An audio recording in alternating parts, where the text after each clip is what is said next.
This is the TUTTIO ICT Electric-Bike. To be honest, it's hard not to notice it at first glance. This thing looks more like a mini electric motorcycle than what most people picture when they hear e-bike. The frame is just solid and beefy, with a super modern design and those eye-catching 20-inch fat tires. It's got a clean, sturdy aluminum frame in this dark gray color. Feels a bit industrial, but also slick and a bit futuristic. The combination of the bright, wide headlight in front and the bold, blocky taillight at the back really makes it pop, especially when you're riding at dusk or at night. From my experience, this isn't just a looker. It's a real monster under the hood. Well, if bikes had hoods, I mean. When I first read about the 4000W peak power and the 60 volts 25 watt-hour battery, I had to admit I felt a mix of excitement and a bit of skepticism. Numbers are great on paper. Everyone likes a big number. But what does that actually feel like on a regular day, you know? Some e-bikes overpromise and underdeliver, especially when things get rough or the battery's down to the last bar. So let me share what it's actually like to ride this thing. The torque, which is basically the immediate pulling power when you twist the throttle, feels insanely responsive. It's got 107 newton-meters of torque, and you can tell, the moment you start, the power's just there. There was a bit of a learning curve, to be honest. The stock controller that came installed made the throttle super sensitive, almost twitchy. I struggled to keep it under 10 miles an hour when cruising through crowded bike paths, since it pretty much jumps from 0 to powerful in a split second. Feathering the throttle for slow, steady rides was tough. I care quite a bit about feeling in control, especially on powerful bikes like this, so I swapped out the original controller for a VESC 75200 Pro. It's a more advanced, programmable controller you can tweak with your phone. Suddenly, the throttle response transformed. It's now smoother, way more linear, and much easier to modulate.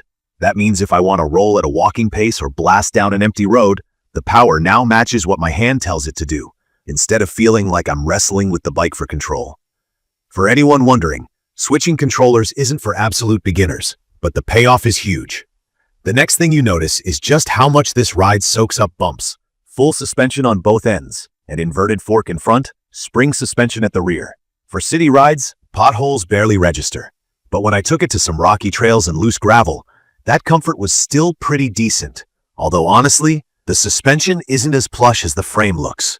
It's a little clunky, especially in the back, and bottoms out if you hit something bigger or try to jump a curb too aggressively. Tuning it helps a bit, but it's not quite up to serious dirt bike or hardcore mountain bike standards. That being said, for most city adventures, ramps, and light off-roading, it still does what you need. One thing I want to highlight from my experience is the stopping power. The hydraulic disc brakes with those huge 220mm rotors and 4-piston calipers give you a ton of confidence. I put them to the test, heading down long, steep hills and also during busy traffic situations, and they just dig in and stop the bike fast. Little details like a bright brake-activated taillight also make a big difference at night or in heavy traffic. On battery life and range, I get a lot of people asking, does it really go as far as they say? So, here's what I've seen. On pure electric mode without pedaling at all, I got just under 35 miles on pretty flat ground, which is actually close to what's advertised. If you use pedal assist, there are 5 levels, the range shoots up. For me, that meant a couple of longer weekend rides without worrying about running out of juice. Each full charge does take a good 8 to 9 hours, so I recommend plugging it in overnight if you've got a long ride planned the next day. What about size and fit? I'm about 5'9", and it fits me pretty well.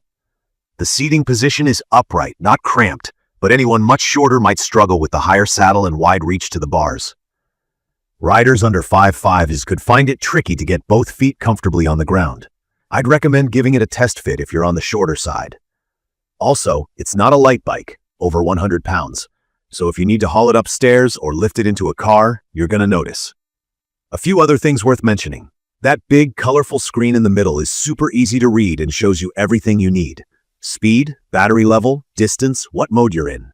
There are 3 riding modes: pure electric, throttle only, pedal assist, and manual. So if you feel like pedaling for exercise or to save battery, you can, although it's heavy to ride without any motor help.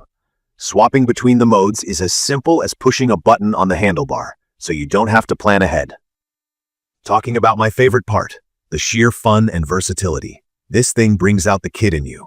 On quiet roads, you can accelerate up to 43-ish mph, but honestly, the blast of speed off the line is what stands out most. If you want to pop a wheelie, you barely need to shift your weight. It's perfect for people who want a serious thrill on two wheels, but also want to ride safely and quietly compared to a gas dirt bike. The fat tires inspire confidence.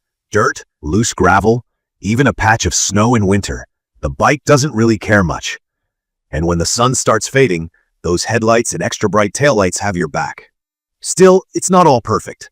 The weight will be tough for some, and the suspension, while better than a hardtail, does have limits. If you like super technical mountain trails or need featherweight handling for tight city parking, this probably isn't your ideal bike. The legal situation is another thing. Some places in the US and elsewhere have rules about max speed and power for electric bikes. Go over 28 max per hour and it's technically closer to a motor vehicle, so you want to check what's cool in your area. In conclusion, the TUTTIO ICT Electric-Bike is everything I'd hoped for. Serious power, solid range, great looks, and solid tech.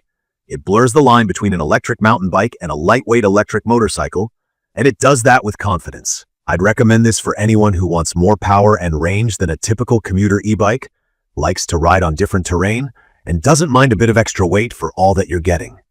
From my experience, it's completely changed how I look at what an electric bike can do, and made getting out on two wheels genuinely exciting again.